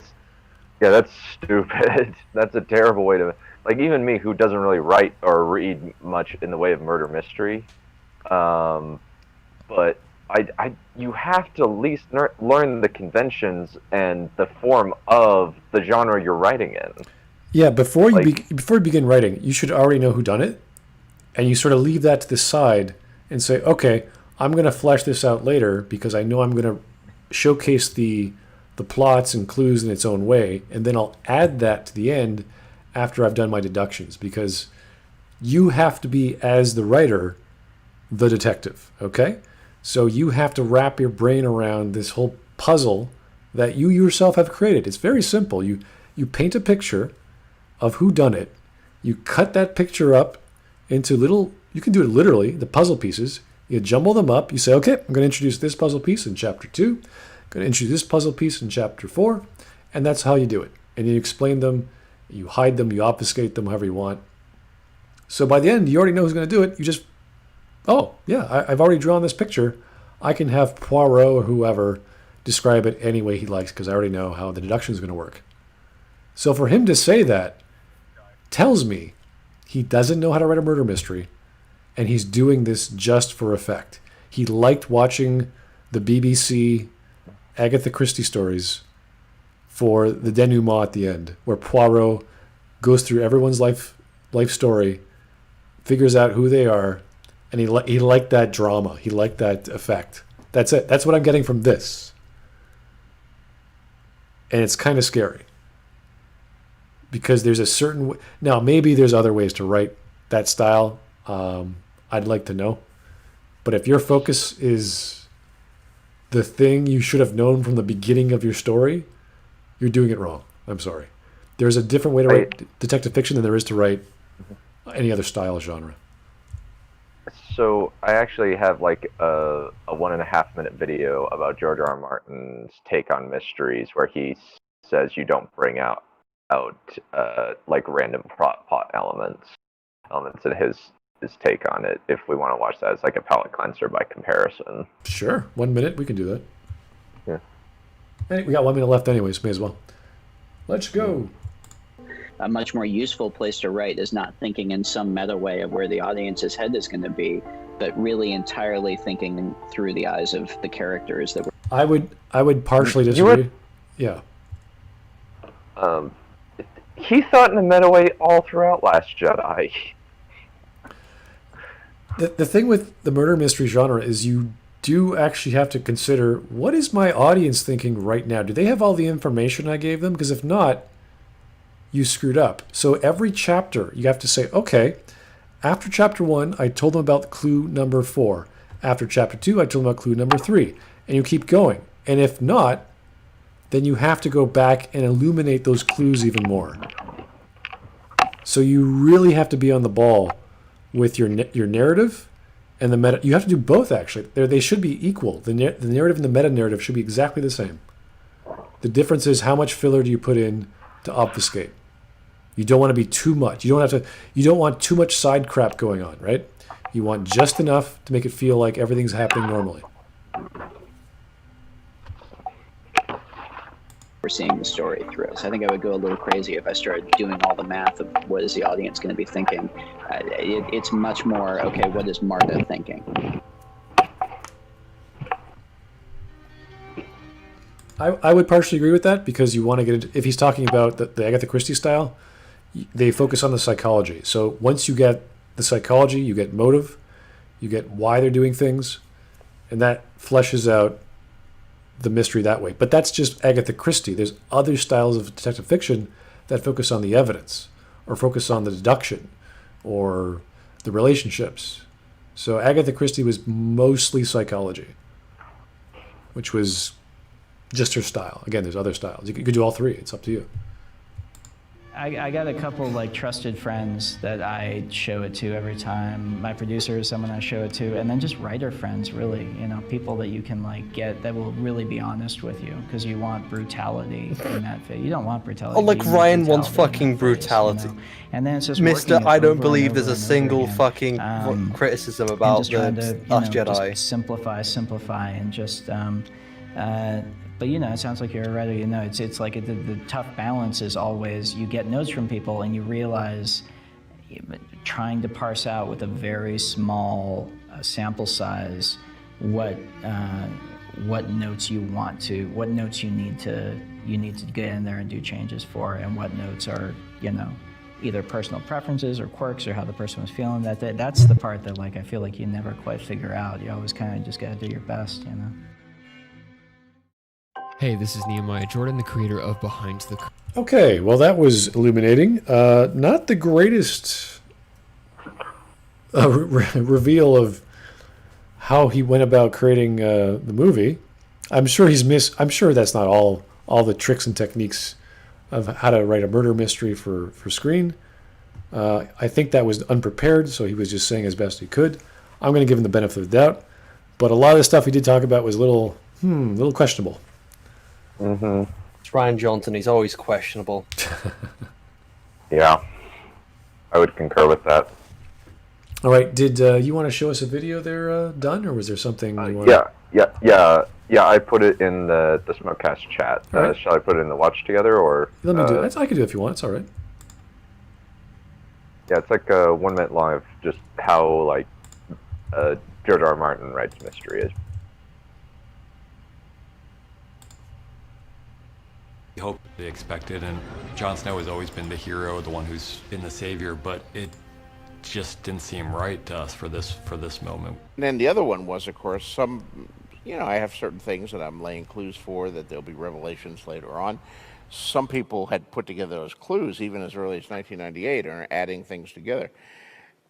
I said, well, what do I do with that? What do I do with that? These people have guessed the secret that I'm going to reveal in book 6. People have already guessed that here, and book 2 is just out. You really have two choices there. You can ignore it and proceed with your plan, despite the fact that some people know where you're going. Or you can get all panicky and say, oh my God, they figured it out. I can't let that be. I'll have to change it. I'll have to go in a different direction. And I think some writers do that. And I think that's always a mistake. Yeah. You know, if you've planned your book that the butler did it, and then you read on the internet, someone has figured out that the butler did it, and you suddenly change in midstream and it was the chambermaid who did it, then you screw up the whole book, because you get this foreshadowing early on, and you've got these little clues you planted. Now they're dead ends, and you have to introduce other clues, and you're retconning. It's a mess. So. Yeah, no, it's... this is strange, because he's talking about his books and the plots he set up that would lead to other setups or lead to other payoffs in the other kingdoms of Westeros. So that's kind of cool. He has that capacity to read feedback and see where his next novel is going. Hello. Oh, LitDev. You literally just got in time to see the end of the stream. Oh, good. Oh, darn. You mean I missed the entire Rian Johnson thing? Oh, that's unfortunate. Oh, I don't think I'm going to be able to sleep. Oh, next time. I really wanted to see Rian Johnson. Oh, thank God I didn't have to. I really wanted to. Does it surprise you that Rian Johnson was absolutely fucking wrong about everything, and he's a fucking nutcase? What? I thought he was a genius this whole time. I mean, look what he did to Star Wars. Only a genius could bring down something that titanic. This is true. Benioff. Well, the thing is, Rian Johnson was an outsider coming in. David Benioff was technically in there from the beginning of the show, and he brought the show down. Look, I spent all this time and hard work building up this show. Pulls out just a fucking fire and is like, well, time to watch it burn. You know the Matrix, that guy who betrays everybody in the first movie? That's kind of like Benioff. I mean, he's been there the whole time, he thought he was an ally, but then when he had the chance, he just shot the entire production in the back of the head. Just betrayed everybody. But what George R. R. Martin was saying is actually true. It's actually a phenomenon that actually happens. They did this, I forgot what comic book it was. They did this in a, I think it was Marvel. I think it was Marvel who did this. But they had a plan for when they're being this kind of a time travel plot where they say there's going to be this big bad guy. This big bad guy. He's being big and bad. And it was hinted at that one of the heroes was eventually going to turn through some circumstances into this bad guy. And unfortunately, the fans figured it out. Like that, they going by the clues that they set, the fans figured out who was going to be the bad guy, and then the company said, "Uh-oh, well, we're going to change that. We can't have that happen." So what they did was they went ahead and just changed it to some random guy that no one would ever suspect because no one would ever suspect him. But as I said, it's a lot better to actually go through with your plans, even though they've been figured out, because that makes sense. That's why they figured it out, because some fans followed the trails and they figured out the clues. They're very astute. They're very perceptive. So, but when you go into when you just say, "Oh, they figured it out," and then you just switch things up, okay, it doesn't make any sense because you weren't planning it to be that way, and it doesn't matter in the long run whether or not they figured it out or not, because 10 years down the line, people are going to know about maybe if it's good enough. Like the twist in what was it called? The Sixth Sense. Like everybody knows about that twist, but everyone still loves it because it's such a good twist that it's just beautiful artwork in and of itself. And that's if you plan it correctly, you plan your work correctly, and your twist is great. It's set up. It makes sense. It's very shocking. Then it's going to be good regardless of who figured it out or not. Mm-hmm. It's very indicative of a murder mystery. You don't want to be too complicated, but if you planned it out properly, the whole point is that someone could figure it out. And there's some really confusing Agatha Christie novels. I think the hardest one was Evil Under the Sun, where right before you get to the ending where Poirot reveals everything, they have a list of all the evidence. And if you don't understand each of the pieces of evidence that she shows you on the page, you're not going to get it. So she's planned it out. And she could have planned out a very simple murder mystery, I think, in the ABC mysteries, or the death of Roger Ackroyd, or the murder of Roger Ackroyd. Like, there's a lot more simpler stories she's written, which are excellent. And if people want an intro to that, it's great. But you have to know her style. And it's with any writer, whether they're writing a murder mystery or a reveal of a plot point. Obviously, plot points in mystery are kind of essential. You need to show to the audience, "Oh, I wasn't expecting that." But it's not this unheard of, out of left field, aliens out of nowhere sort of plot. It's like, what? Where did they come from? So you can't do like teleportation nonsense and all this other crap just because you can. It's silly. Well, yeah, I had a similar experience with the Guy Ritchie Sherlock Holmes movie with Downey Jr. I was in the theaters. Oh, right, because I love Sherlock Holmes. So I was like I was in the theater, and then the bad guy, he was just a black magic magician kind of guy, that kind of a Aleister Crowley type. And then as the movie continued, it felt like they were actually introduced real life magic in Sherlock Holmes. I'm like, did they really introduce real life magic into Sherlock Holmes? And I was just rolling my eyes and cringing the entire movie until it was revealed that actually was all tricks, and I was very relieved.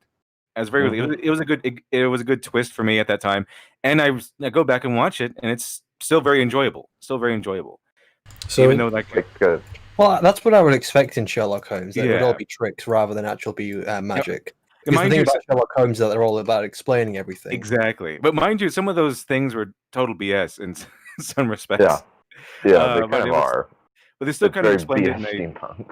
Yeah, I mean, you kind of have to turn off your brain a little bit for that movie to accept how his plan all came together. But it's still enjoyable for me. For me. Yeah, I think actually an example in actually one of my books, Prince of Winter, is that what I did was I just created like planted the seed of asking something that happens in the past while having a parallel narrative of what's happening in the past moving up to this certain point in the story, where I have him in the past, him in the future, and the stories are running parallel to each other. and in the future it's hinted what happened at this specific event, and it just plants the seed in the reader's mind of what happened there, and that's what I tried to do there in terms of that particular mystery. Here's a Dead Slash. Thank you, sir. LitDev is talking about DC's Armageddon 2001. Wow. That's what it was. That's what it was. It was DC, because that's exactly what I was. I knew it had something to do with some sort of guy named Adam or something. But yes, yeah, it was DC. That's what it was. But that's exactly what happened. The fans figured out who the mystery villain was, and so they changed it at the last second. Not a good plan. Not a good plan. It's just interesting that George R.R. has that freedom to even think that way, because he's planning books so far in advance and writing them like they're big books, and there's so many, and there's so many characters that he could actually get away with. Then again, he takes a lot of time to write these books as well. Oh God, yeah, he's a real craftsman. I have to say, because I read some of these Game of Thrones books. They're well crafted books. They are very well crafted. Well, because he's spending a fucking time on them. Yeah, he spent like 9 years on Winds of Winter, at least, possibly 10, since he published Dance of Dragons in 2011, and he has only published a small like 700-page history novella. I heard there's something similar about Thomas Harris, the guy who writes the Hannibal series, Red Dragon, Silence of the Lambs, and then Hannibal, and then the abysmal Hannibal Rising. Oh, that's awful. There's a trilogy. It's a trilogy. Don't go Hannibal Rising. But I think he spent like 10 years developing Hannibal. I think that was the one he was working on for about 10 years. So yeah, Thomas Harris, he puts around the same amount of effort and craft into these things. So that's how you know they're real craft, not because of the time they take, but the amount of effort they put into these works. Mm-hmm.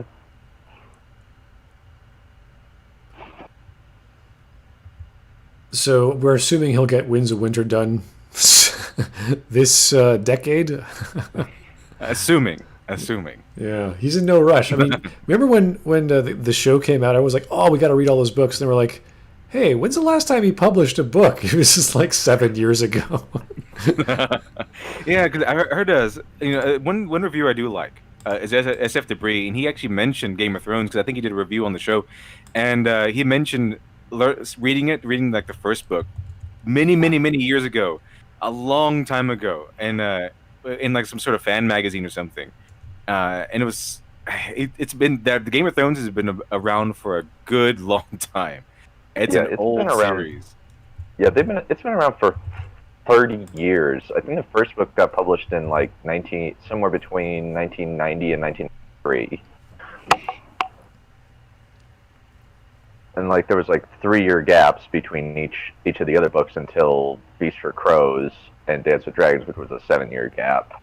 And now Winds of Winter is a quickly approaching on a decade-long gap. Yeah, it becomes the sort of the excuse that Michelangelo would give. It's done. It'll get done when it's done. So, and yeah, he's missed so many deadlines. Yeah. Like anybody else would have been dropped real hard by the publishing agency. Yeah, the thing is about there's a story about Neil Gaiman with Sandman. Of course, I always go to Neil Gaiman, but the thing is, he put a lot of effort in his work also. But it was a funny story about what he told about one of the that one where he goes back in time, and it's like the French Revolution era, and I talk about Thermidor and everything. You know, the Ross Perot, he's a character in that one. Well, there was a funny story about that one where he was called up by, I think it was Karen Berger at the time, was the editor, and he said, "Okay, Neil, what do you have for us next month? Because it's a monthly deal. Like he was supposed to be pumping out monthly stories, and in reality, he had nothing. But he told her like, oh, it's going to be great. It's going to be about the French Revolution. It's going to have this and this and this. And then he got off the phone, and Karen Berger's like, oh, that's fantastic. We'll expect it soon. And he got off the phone, and he said, I just made all of that stuff up. So he went to the store immediately. He's Neil Gaiman, and he's very creative. Oh yeah, good thing he's Neil Gaiman. He went to the store immediately and started pouring through all these books on the French Revolution. He actually did the footwork. He didn't just guess, like I'm pretty sure Rian Johnson or Benioff would. He actually read through the material as much as he could, and the little time he had. I think he was late on this project, though. I think he was late, I think it took him like 2 or 3 months, but he put in the work, and it was actually pretty good. He didn't spend 10 years on it, but he put in a lot of effort. That's why it's not just time frame; it's the amount of effort that that they're willing to put in. That's the mark of a good craftsman. And Neil Gaiman put in that work, and despite the fact that he kind of just made up on the fly, and that he just poured through it really quickly, it's actually a pretty good story. I enjoyed it quite a bit. I think one of the issues that George R. R. Martin is kind of facing is he's facing a lack of motivation because the show kind of went way off his books, and now that it's beyond the books, he kind of just doesn't feel that much of a motivation to write it now that because he's a gardener, he just feels not much motivation to write it. And it's a strange feeling to have your child you created, which is this massive series of ideas and stories, see it being made and be this worldwide phenomenon, and he's sort of involved partially. Obviously, he's not writing the scripts for the TV show, but he was still a consultant. He wrote three episodes, right? Actually, but yeah, nothing else. He didn't write the overall thing. He wasn't an executive, or he wasn't doing all this extra legwork. He was just there as a consultant to make sure things worked. But after, I guess it was season 7, that's when things went off the rails. So it was season 5 that things really went off the rails. Season 6 was slow, had some good payoffs at the end. Season 7 was utterly nuts, like Transformers logic, and then season 8 was below Transformers logic. Yeah.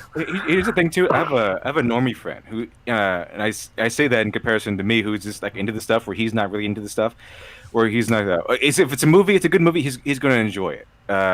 And he likes movies that just are entertaining as long as he can take something from it. But even my normie friends are like. Things like Captain Marvel are boring. She was boring. Didn't like Rise of Skywalker. We actually joked. I went with him to actually go see it around Christmas or so, and we actually joked all the way back to his house how terrible the movie was. But on that note, he in particular, even more than me, was obsessed with Game of Thrones, and even he didn't like the later seasons. He was because he read the books. I mean, he read the books. He got T-shirts. I mean, he got pretty into it. He loved the first couple of seasons. He loved it, and he likes some characters. I enjoyed the Hound. The Hound is still my favorite character of all Game of Thrones. But even in the books that I've read, I didn't read them all, but some of them. However, he made fun of the fact that once you get to a certain season, everyone just starts teleporting around. It used to be where it takes some guy goes off to the wall, and you don't see them again until they get there, maybe even a couple of episodes later, because it takes so long to get there. It's a long journey to the wall.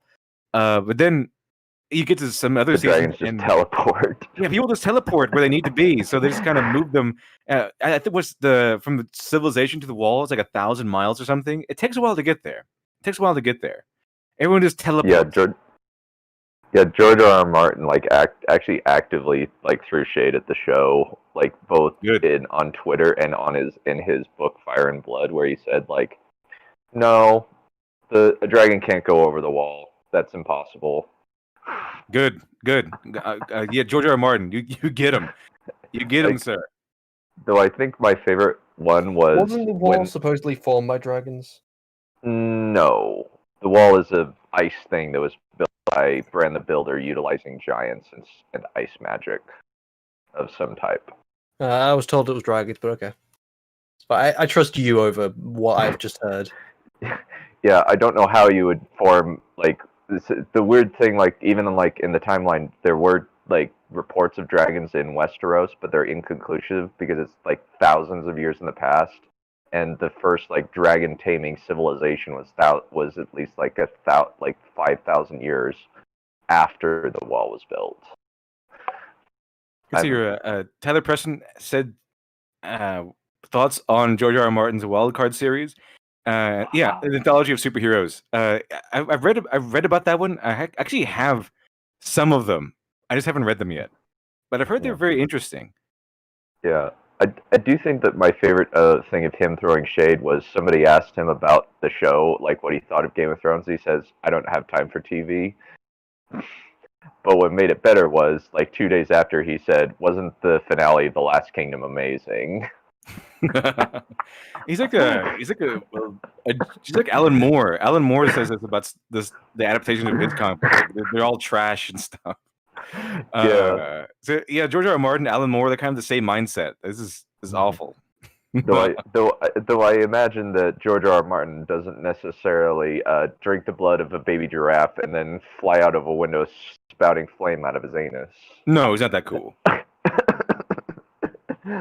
He's cool, but he's cool, but he isn't that cool. Anakin. Now, one thing I would recommend for George R. R. Martin is that he didn't write this specifically, but he was the editor on it, and it's a book called Rogues, and it's very interesting. Everyone made he got a bunch of writers together, including Patrick Rothfuss, if you still like him, and Neil Gaiman, and a couple of other authors, and they all submitted a story on about a rogue. It's not necessarily in a fantasy setting, but pretty much in any setting. But they had to be a roguish, kind of like a gray morality sort of character, and some are very interesting. There was one that it doesn't even have to be centered on a specific character. There was one that was about an object instead, I believe, and you go from the object switches hands from different rogues and everything, so you follow the journey from one rogue to the next, and it's pretty interesting. Go to several people. So it's just about rogues and like thieves and con artists and characters who don't really fit the mold of normal society. So it's actually pretty interesting. It's called Rogues. It's a thick book, so it's a lot of content in there.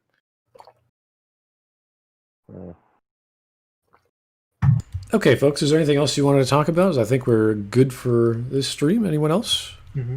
Oh yeah, I'm exhausted. I don't know if I can go on. Oh.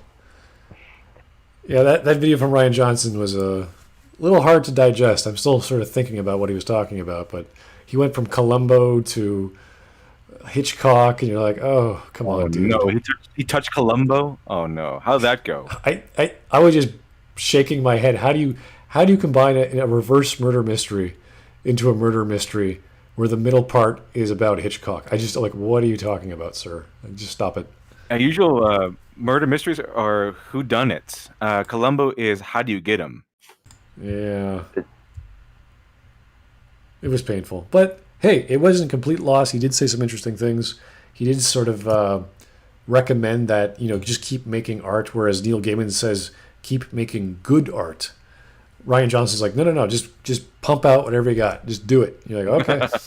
Oh no, Neil Gaiman said keep making good art. Does that imply some sort of objectivity there? Some kind of quality standards that we should have. We should reach for standards within our media that we watch. Apparently, some sort of Nazi or something. So anyone interested in making art, be sure to make good art. Ask a friend to look at your work, critique it, get some feedback, and then ask another friend. Keep it going.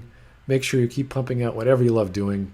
Writing is the simplest in my head, but if you're an artist, keep drawing, keep sketching, keep animating, keep rendering, keep modeling, and have fun doing it, I hope. So I will. Yes, Shiny, keep rendering. There you go. So this Tickleson said Hitler made bad art. You know who else made bad art? Hitler. I like that. Okay, someone has to pull that up. What? So it's got to say that. It's like, oh, do you know who else made bad art? Hitler. Like just an action or something. You know who else made bad art? Like you, Hitler. Yeah, but do you guys know what a chair is? Can you answer that question for me? Hitler sat in chairs. That's what I know. Therefore, chairs are Nazis. Yeah. What's your favorite Pokemon? The white supremacist one. Okay, thanks. That's the best one. The best kind of Pokemon. I'm just quoting myself from all the nonsense I went through the past few days with the Jack Saint people, but it's fun times. He went insane. He went absolutely insane. I don't know what happened. It was fun though. It was fun. Yeah. All right, guys. We'll talk to you soon. And if you have any suggestions for us, please come to the Discord. Leave them in the suggestions section. If you don't have a video, I can definitely take hyperlinks to blog posts. Always be happy to cover them myself. But thanks for listening and have yourself a great day.